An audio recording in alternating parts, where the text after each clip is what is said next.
टाटा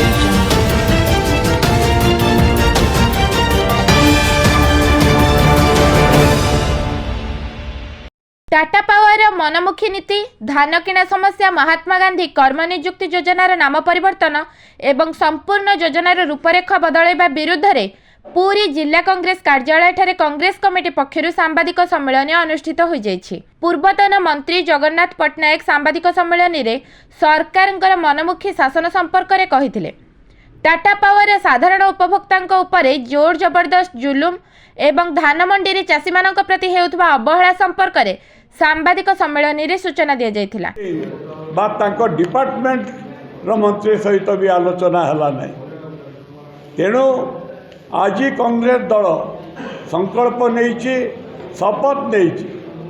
गांधीजी को विचारधारा को ए देश में बजाय रखापी संविधान रो जो मौलिक अधिकार श्रमजीवी तार सुरक्षा सारा भारत वर्ष रे सबु मेहनती जनता श्रमिक कृषक जो माने गणतंत्र समाजवाद संविधान रे विश्वास करते समस्त संगठन एवं राजनैतिक दल सहित मिसी एथिपाई कांग्रेस दुर्बार आंदोलन करिवो एवं कृषि विरोधी कृषि आईन को जेपरी केंद्र सरकार फेरस्त नेबा को बाध्य हेले ए बिल को सेमाने फेरस्त नेबे सेथिपाई तांको मजबूर करा जिवो। अखिल भारतीय कांग्रेस कमिटीर निर्देश क्रमे सारा भारत वर्ष रे एक मास धरी एक माने मनरेगा जो आमर जो योजना थिला महात्मा गांधी निश्चित कर्म नियुक्ति योजना तार नाम परिवर्तन करा जायछि एवं तार रूपरेख मध्य संपूर्ण भाव में परिवर्तन करा जायछि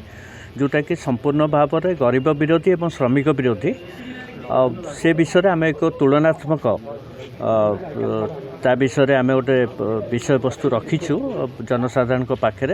जे पूर्वर आर रूपरेखा कौन थी बर्तमान कले कौन श्रमिक मैंने को प्रकार ये करेंगे सेटा बर्तमान सेटा हूँ विषय वस्तु रही ताकू से विषय आज सांबादिक सम्मेलन आहुत कर सहित ओडिशार दुईटी प्रमुख जिनस जोटा हूँ आपंकर धान मंडीर समस्या एवं विद्युत उपभोक्ता टाटा पावर जो जुलम ता विरुद्ध सांबादिक सम्मेलन आहुत कर विषय वस्तु धरिकी एक मास धरिक सारा ओडिशा रे प्रति पंचायत स्तर प्रति बूथ स्तर में आंदोलन आमर कांग्रेस तरफ नियाजिबो एवं आशा करूछु जे आमे